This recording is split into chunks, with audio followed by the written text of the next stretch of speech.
A dimension I never want to return to. A Datura trip report by Lawrence, posted at irwid.org, July 15th, 2016. When one of my dealers told me I had to try Datura the summer of my freshman year, I was skeptical. I was working a lifeguarding job, needed to stay sharp. I could be called into action at any moment. He assured me that it wouldn't be a problem. Boy, how wrong he was. He gave me one pod and told me that half would be sufficient. Being an experienced psychonaut, I figured I would take the whole pod. It took about an hour till I felt anything. After about 90 minutes, I began to feel very dizzy and lethargic, a bit like being too drunk. I took a fat dab to try and stabilise, but felt nothing, and just fell asleep. When I awoke, I knew I had made a terrible mistake. Everything was blurry. I was sure I was in an oven. I was really sweaty, and my elbows felt locked. I felt like I really had to relieve myself, but couldn't find the bathroom because I was basically blind. After about 15 minutes or so, my vision started to clear up and I could see.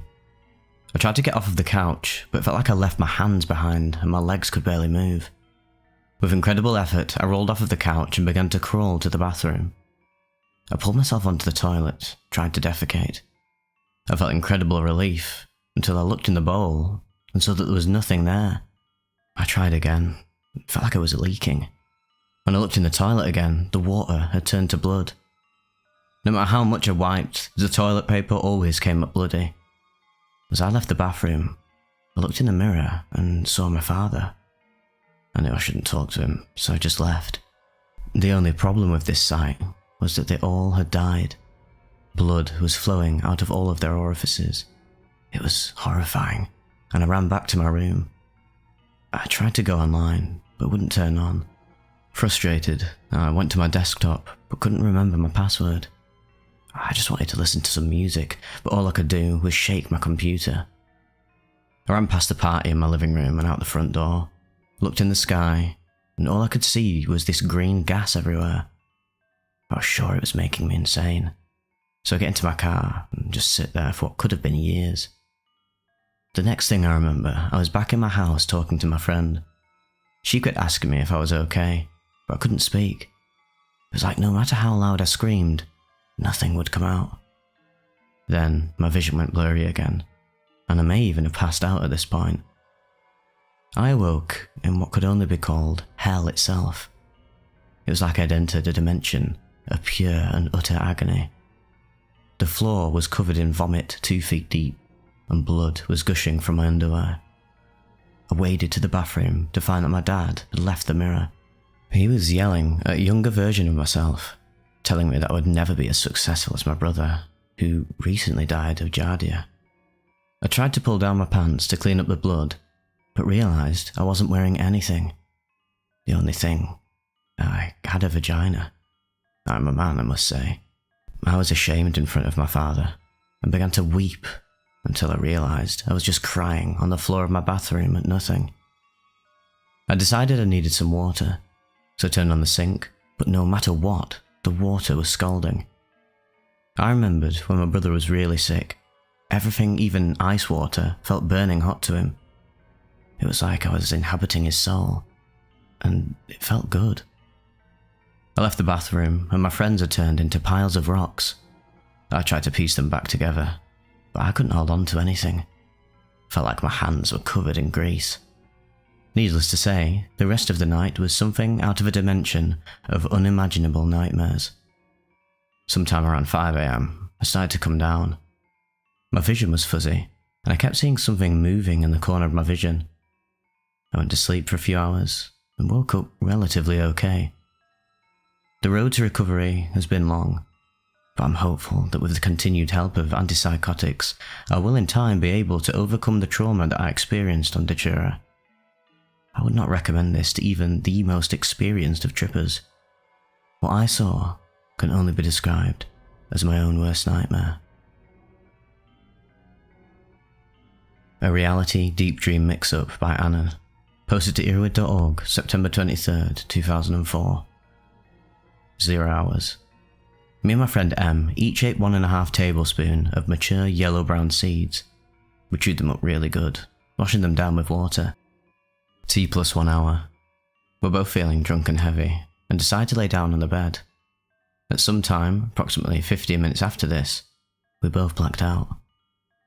T plus 4 hours. I woke up finding M sleeping next to me, and my friend A from school also next to me, leaning on the wall and aiming the fan at us while sleeping. I tried to wake him, but nothing would work, so I looked at M for help. But instead of M, it was A sleeping next to me. I looked at the wall, and no one was there. I wake up M, and asked him to go home so I can sleep. I felt somehow uncomfortable after all this. T plus 5 hours and 30 minutes, approximately. I'm not sure what went wrong, but I couldn't sleep. Well, I'm laying on my bed, feeling the dryness. I must get some water. The bottle was empty. So I was trying to get up, and I see two huge, shadow-like guys with two different, weird faces that I can hardly remember, but they were like Matrix agents, but different, and one was fatter, with small red and bright lights as eyes blocking the both of my doors, of which I have two. I somehow got a grip and reminded myself I'm tripping. I got up in front of the shadow dude, and red circles appear on both of their eyes that start to bleed a lot. I covered my head and waited a while. After that, they were gone. T plus 6 hours. My sister was in the kitchen. I was making coffee for two. She told me to hold something for her, but I was busy with the coffee, so I passed it to my friend M while saying, hold this a sec, bro. My cup of coffee hits the floor, and M says, "What's wrong with you?" "I just woke up, that's all," I say. I went upstairs with one coffee. I lost some time here. Plus 9 hours. Still not too sure of the exact time. Laying on the bed, feeling a bit poisoned, some bottles on my table were spinning on the spot. The key in the door split to two and started crawling like a worm all over. A crack in the wall was taking over the walls in the room itself. Some grapes I had on the table grew legs and walked around the room. Same with paint dots and black dots on the floor. My floor is hard to describe. I remembered everything was going crazy, but that I was calm. The skull I got was bouncing from one speaker to the other. Wires were moving around like snakes, bloodstains appeared on the walls, and friends were flashing like changing a channel. Some of the friends that appeared didn't want to talk out loud, and instead talked to me within my own head. A bit like telepathy. There were also lots of sparks flying around at some point. I decided to watch a movie on my broken TV and eat out of a bowl of snacks the whole time, approximately 1.5 to 2 hours. At the end of the film, I noticed it was all unreal, and before I was in a total trance. I have no idea what the movie even was, or if it was real. I fell asleep a bit later after this. The next day, I woke up to my mum knocking at the door, asking me for something. I gave her something no way related to what I'd done, and then what she asked for. Then 4 friends of mine were behind her. As she turned, I greeted them, shook hands, etc., and she didn't notice. They sat down, I turned to lock the door and back, and they were gone. I laid back down on my bed. My t-shirt that was on the bed turned into this mini mad cow with spiralling red-orange squares as eyes and horns of a demon. It ran straight to me, and I freaked and jumped back. But then, it just became the shirt again. Day 2, T plus 5 hours. I find myself ending a chat with a tree. The grass started growing really high, so I went back in. After that, I remember sitting in the living room and looking at pictures that had their own little life to them. I spent most of the day talking to people, animals that weren't there, my cat, my MJ plant, the skull on the speaker, and smoked unreal cigarettes while I had 2 packs, which one was real and one wasn't. I remember twice I smoked, the cig was gone, take out a real one, but from the wrong pocket, taking another fake cig that would disappear after 2 minutes. Smoke sometimes came out of real objects, and some shadows are moving with no connection to these objects. I took this whole trip as a once-in-a-lifetime and last trip to a very, very deep place in my mind. The after effects from this were long-lasting and very, very scary, as in a thought of, wow, I've completely messed my whole life up now. But thank God, this was all gone. 3 to 4 days of really messed up eyes, splits, fogged blurry vision, etc. That's all I really had. So, for about a week, I was feeling really weird and unconnected to the world. And I must say, smoking weed sometimes made things fly in the corners of my eyes and stuff. all I can say is beware. Her Soul Lingers On. A Datura and Morning Glory Trip Report by Mandrake. Posted to earwig.org December 16th, 2003. She captured me, sucked me in, drove my mind crazy, and I loved her grasp. So, I see people all the time now who don't exist. Big deal. I wake up in the night and think that people are in my room. I talk to them, then they disappear and I wonder why they ran away. Sometimes I get a spot of colour stuck in a certain place in my vision for days on end. My mind is alright though. I'm as smart as I ever was, but this feeling lingers. I grew her from the ground up. I went to the store, bought the seeds, and put her in the soil. Datura, a lovely little friend of mine, sprang from the ground, and all was good. I would eat her leaves at night, 2 or 3 at a time. At first I would make tea, then I just ate them right off the plant. I loved the disorientation, the people who didn't exist, and not knowing what the fuck was going on. After going crazy about 20 times on the tea in total, I was able to handle myself well under full Datura disorientation. I knew how to handle walking. I knew who was real and who wasn't. One point though, I was taking a stronger dose than I usually did, and I ended up talking to this man.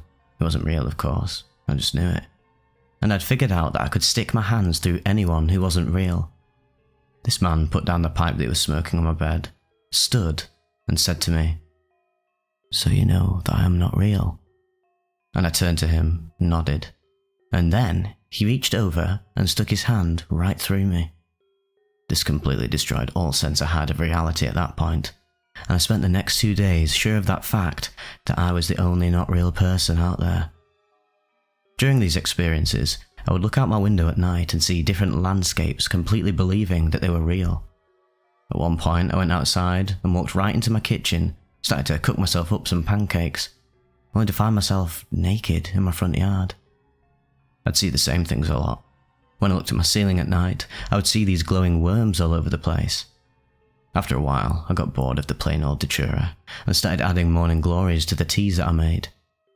I'd put around 100 seed pods in the tea, and this made the experience more visual. The people I saw became less of shadows and started to have whole lives which I would witness whenever I visited their world.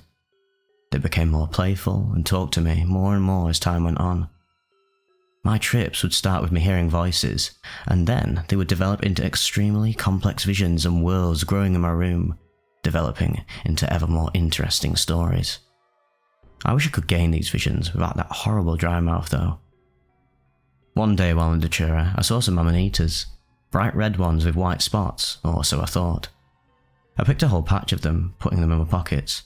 I ate 3 big ones and prepared myself for the complete mindfuck that comes of eating soma. But the only thing I got out of it was that horrible feeling in my stomach. I heard a voice in my ear whispering something. I couldn't understand it at first. Then it came to me. "Throw up. Throw up." It started shouting at me. It was this horrible, womanly type voice. Death. Death. So I did just that. I puked my brains out and felt much better afterwards. Later, when I was back in reality, I stuck my hand in my pocket and pulled out what was clearly a death cap. I don't know why I'm not dead. I think my mind must have had some intuition as to the fact that they were not soma, and so it was my body's attempt to stay alive. But I still have this weird feeling that Datura was with me that day, and actually saved my life. Oh crap, that's a load of shit. I believe in science, I think. Oh yeah, and don't actually do Datura unless you actually like to lose your mind, having no grasp on reality, or if you hate not being able to read for a while afterwards. But don't worry, it always goes away. But sometimes, the people don't. A Different World. A Datura Trip Report by Peaceful Tripper 05. Posted to earwig.org, June 27th, 2004. The last few years of my life have been full of highs, trips, and life-changing experiences. First it was weed, then shrooms, on past peyote and acid, and finally, to Datura. The elusive Datura is, as it turns out, not so elusive in the city of Austin, Texas. A year back, some of my friends, looking for a new kind of trip, discovered Datura growing in the yard of a neighbour. They made tea from it and had what they said to be a strange, scary, yet awesome experience. At the time, I was still striving to sample LSD and decided to stay away from Datura for now. But as time went on, I too desired a different trip. It was April 2004. 2 days after the conclusion of the local Bob Marley Fest, the day after a bud-filled 420, a friend and I went to the house where the Datura was said to be found. Having researched the plant and its appearance, we easily identified it and dug up 3 plants, taking the root bulbs, the leaves, the seed pods and the flowers. We then took our prize back to my house. My parents were asleep at the time, so we commenced in brewing up a tea. We chopped up 2 of the root bulbs, 2 seed pods and about 8 good-sized leaves. We then threw all of that in a pot with 3 cups of water and let it boil on medium heat for about an hour and a half. We then strained it until it came to about 1.5 cups of a dark amber liquid. Both of us drank about 2 to 3 shots of the liquid and sat down to watch the movie Fear and Loathing in Las Vegas. About halfway through the film, my friend got up to get a glass of water, commenting that his mouth was incredibly dry. It was only when he said this that I realised my mouth too was extremely dry. We then both went into the kitchen to get ourselves some cold glasses of water and continued this way for a while, constantly drinking. About an hour and 15 minutes after I drank my tea, I began to feel almost drunk. My movements were stiff and I once again ran into the side of the doorway when walking through it. About the time the movie ended, my friend said he had to go outside to take a piss. After he left though, things began to change. The room around me seemed to be enveloped in a haze. Dave Chappelle's face started to melt on the screen of the TV, and then the whole screen seemed to drip out of the box. Slightly alarmed by this new development, I left the living room and walked down the hallway to my room. Upon arriving in my room, I turned on some music and lit up a joint. As I was sitting in the easy chair, the joint in my hand abruptly vanished, enlightening me to the fact that there had never been a joint in the first place. As I was sitting there, trying to come to terms with the fact that I had been smoking an imaginary joint and wondering what had ever happened to my friend, the room around me began to breathe. Walls moving in and out rhythmically, and a strange high-pitched screaming in the distance. Without warning, tiny 6-inch tall green men began to materialise all around my feet. They appeared to be busy little fellows, seeing as how they were scurrying this way and that. I walked from my room to the front yard, where I saw my friend standing in the street having a conversation with my mum's car of all things. It turns out there was a woman on the car with whom he talked for about an hour. About this time, many people began to appear to me, some of which I recognised and some which I did not. The night from here on out was only a haze, though I vaguely remember dancing with nude tree spirits and playing chess in the middle of the street with my friend and an assortment of strange beings. Overall, my experience with Datura was relatively peaceful and enchanting. It is a drug both dangerous and magical, and it can change one's life, possibly for the better, possibly for the worse, and also change their perception of the world in which we live.